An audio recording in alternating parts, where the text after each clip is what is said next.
Hello everybody, welcome back.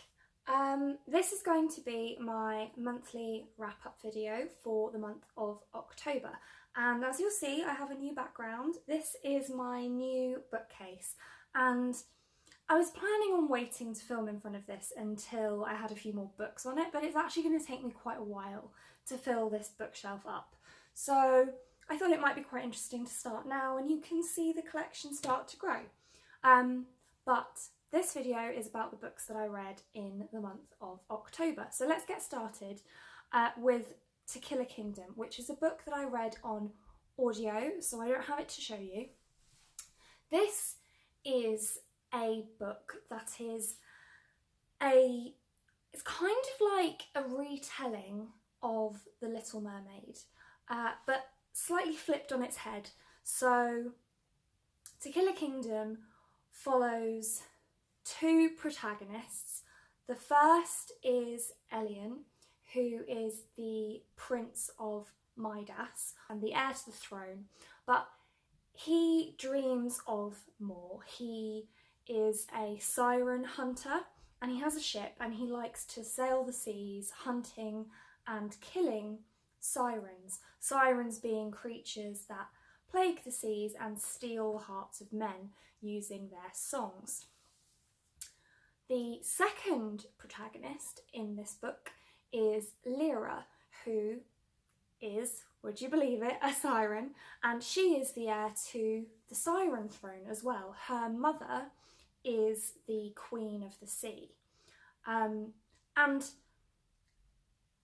she's, I think that the main link between Tequila Kingdom and The Little Mermaid is that the Sea Queen is Ursula.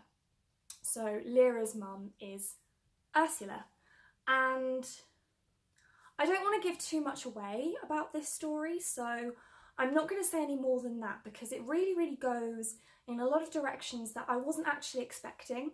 But I suppose that the main parallel between Tequila Kingdom and Little Mermaid is that central character who's the same, and then there are some similar themes, but I'm not going to tell you which ones. Yeah, it was a really interesting read. Like I said, I read it on audio, and it was narrated by two narrators, one female narrator and one male narrator, who narrated Elian, and the female narrator narrated Lyra, and the chapters of the book are split up into those perspectives, so you have chapters from Lyra's perspective and chapters from Elian's perspective. And what I found really interesting about the narration specifically, the audiobook specifically, this isn't necessarily to do with the story, but the way that they narrated each other, if that makes sense. So when Elian's narrator was narrating Lyra's voice and when Lyra was narrating Elian's voice, of course they weren't exactly the same because they're two completely different people. But the way I saw it when I was reading it was that this is what the other person sounds like to the other person. So, you know, if you're speaking to somebody, your voice in your own head sounds different to the way that person hears your voice. So maybe I'm just a little weird, but I found that quite interesting. I gave this book a 4 out of 5 stars, I believe. I really enjoyed it. The ending was very satisfying. There was a lot going on throughout the series. It didn't seem too rushed or too slow at any point. There was just the right amount of build-up at the beginning of the book. Really enjoyed this one, and I would highly recommend the audiobook. I of course haven't read the physical book, I've only read the audiobook, but I really enjoyed it as an audiobook and I would highly recommend. So the next book I'm going to talk about is Strange Practice by Vivian Shaw, and this is a book that I read as part of a buddy read hosted by Elliot Brooks on her channel for the month of October.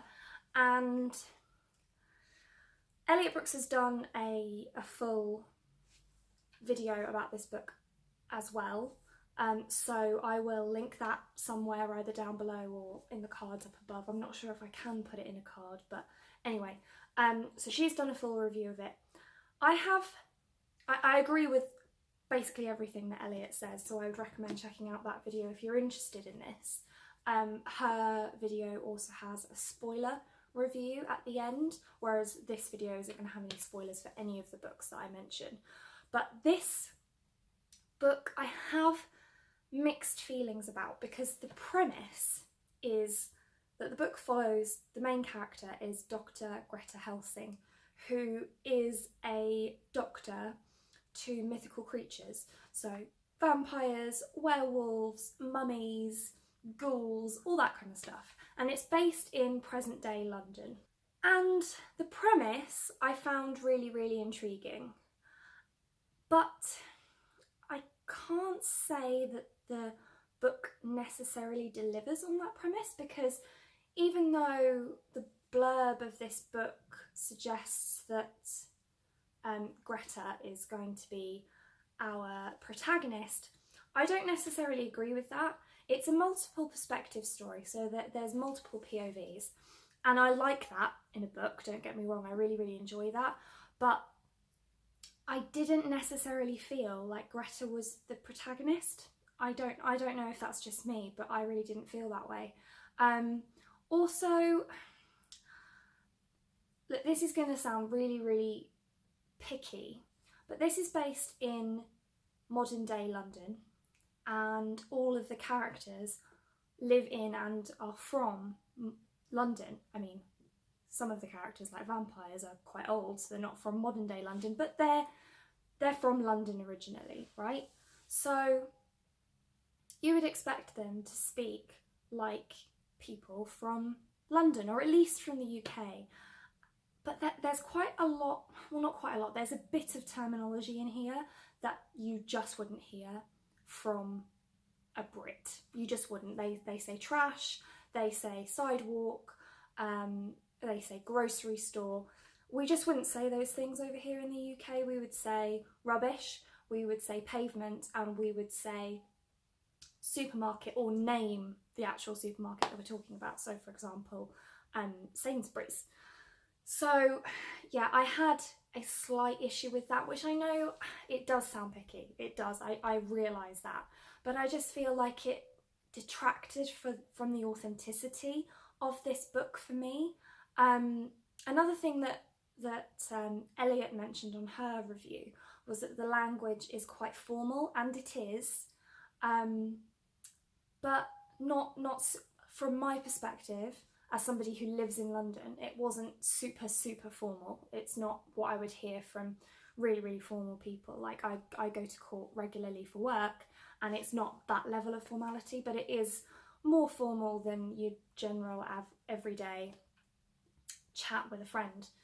I also had some issues with the pacing of this, because it was kind of slow in the beginning, and then it got sort of quick around 25 to 50%, and then it just slowed right down again. So I did enjoy this book, but I did have some issues with it, and I don't think that I'll be picking up the sequels, because I'm just not that gripped by it, to be honest. And rightly or wrongly, the language thing really bugged me. So that's that one. Sorry, a bit of a downer. The next books that I'm going to talk about are A Gathering of Shadows and A Conjuring of Light by V.E. Schwab. These are books 2 and 3 of the Shades of Magic trilogy by Victoria Schwab, V.E. Schwab. I have spoken about these books quite a bit on my channel recently. I did a reading vlog where I featured me reading the end of A Conjuring of Light, and there was also a reading vlog, which was my first video on this channel, of me reading A Darker Shade of Magic, I think it was. Might have been A Gathering of Shadows, I'm not sure. Yeah, I liked this series. I can't really tell you what these two are about, because they're books 2 and 3 of the series, but I'll talk about book 1. Book 1 is about, the protagonist in that book is a man named Kell, and he is from Red London, which is one of 4 parallel Londons, and Red London, where Kell is from, is full of magic, and the world is doing really, really well and is flourishing. The second protagonist is Delilah Bard, or Lila Bard, and she is from Grey London, which is the second of the Londons, and Grey London has no magic at all. Then the third London is White London, where one of our characters is from, Holland, but I'm not going to comment on what his role in the story is. And then there's Black London, which has been consumed by magic and is no longer accessible by anyone. White London is in turmoil because of magic. And the premise of the book is that Kel, who is a specific type of blood magician called an Antari, is able to travel between the parallel Londons, and he has this habit of breaking the rules and taking objects from one London to another, which you're not allowed to do, and things go horribly wrong. I'm going to leave it there for the synopsis, but premise, really, really interesting. Writing, really, really good. Pacing was a slight issue for me. Book one was sort of slow for the first 2/3 and then sped up quite significantly for the last third. Book two was pretty much slow throughout, apart from like the last 50-ish pages, and then book three was like a bull out of a gate and was just go, go, go the whole time. So I did enjoy this series. I'm not sure it would go on my rereading pile necessarily, but I did enjoy the series. I do like the premise. Some of the characters I found really, really interesting, particularly Lila Bard. I really liked her. Yeah, it was a good series. Not my favourite of all time, but definitely worth picking up if the premise sounds interesting to you. Just be aware going into it that the pacing is a little funny, because had I known that and been prepared for that, then I may have enjoyed the series a little bit more. But all I'd heard about the series was how incredibly amazing it was, which it is a good series, but I feel like the hype lets it down a little bit because you're just not prepared for that pacing, and I do tend to prefer books that are a little bit more fast-paced, really. But yeah, that's those two. The next two that I'm going to talk about are White Sand, volumes 1 and 2 by Brandon Sanderson. Now these are graphic novels, and it's a bit difficult for me to tell you what these are about, because of course as graphic novels there isn't a whole load of writing in them, so although the story does progress quite quickly, they're quite short. I mean, they're like, what, 100 pages each? I'm not sure, there's no page numbers, but because they're short and because they're so fast paced, I really don't want to give you any spoilers, so all I'm going to say is that these books are following a main character who is a sand magician who is able to use sand as his form of magic, and there's a plot and he has to try and get to the bottom of that plot, and I'm not going to say any more than that because realistically that's what these two books centre around, but everything happens really, really quickly. So if you want something fast-paced and you want something that's an easy read with some nice artwork, then I would recommend these. The story is by Brandon Sanderson, and it's the first story that he wrote, but it did never get published. Elantris, of course, was the first book that he wrote that got published, and this one never did, and he wasn't ever quite happy with it, and then it got picked up by Dynamite to be a graphic novel. So this is volume 1 and 2, and these two together with volume 3, which isn't yet out, will form book 1 of the White Sand trilogy. So I'm guessing that that means that eventually there will be 9 graphic novels in the series.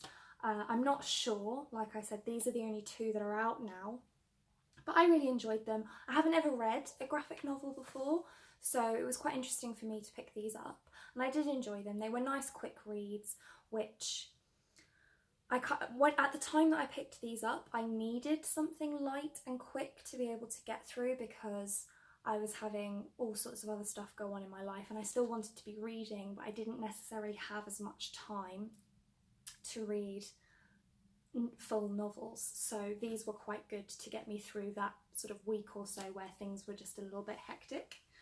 And the last book that I read in the month of October was Scythe by Neil Shusterman, and this is also a book that I mentioned in my reading vlog, which went up on Wednesday, I believe, and I loved this book, loved it. I'm going to be doing a video talking about this book, reviewing this book, along with Thunderhead, which I actually finished just earlier today. This book is exactly what I want in a book. It's fast-paced, it's got loads of intrigue, it's got great characters, it's got great world building.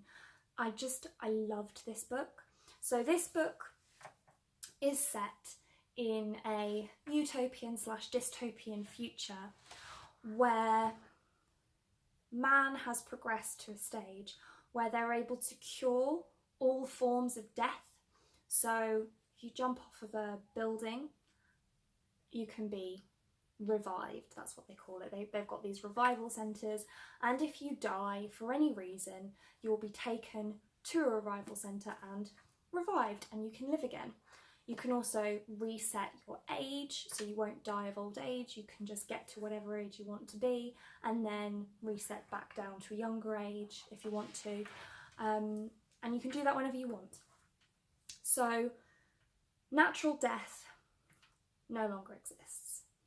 But of course, you need some measure of population control so that the planet doesn't get completely out of hand with the amount of people.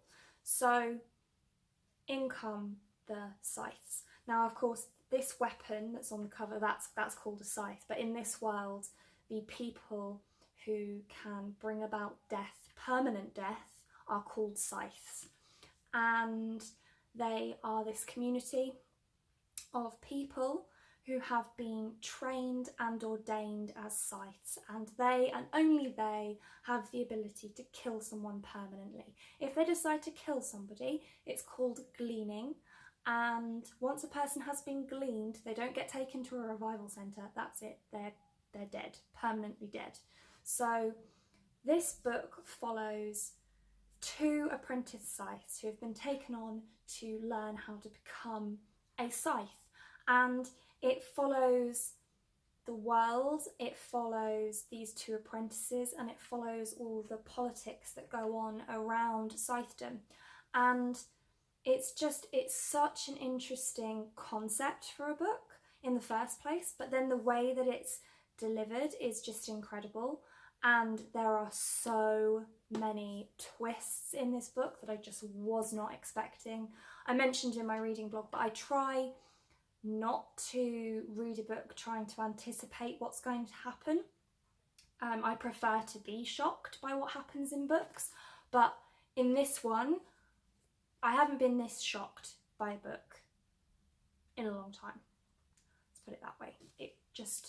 It blew me away. It is totally worth all the hype. It's not especially long. I think it's just over 400 pages. Check. Yeah, 442 pages. So it's not an incredibly long book. I would highly, highly, highly recommend picking it up. 100% 5 stars, like no doubt in my mind. It's incredible. And that is it for the books that I read in the month of October. I seem to have got through quite a lot of books this month, but actually it wasn't a great reading month for me. I was helped along in my book count by White Sand Volumes 1 and 2 because they're obviously quite short and there's not a lot of writing in them, so they were relatively quick to get through.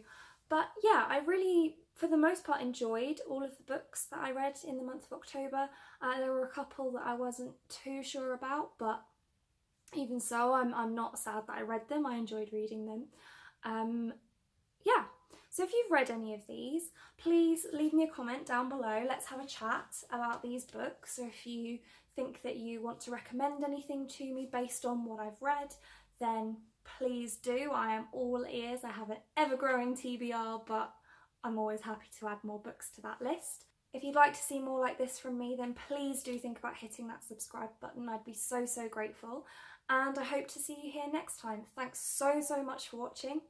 Bye!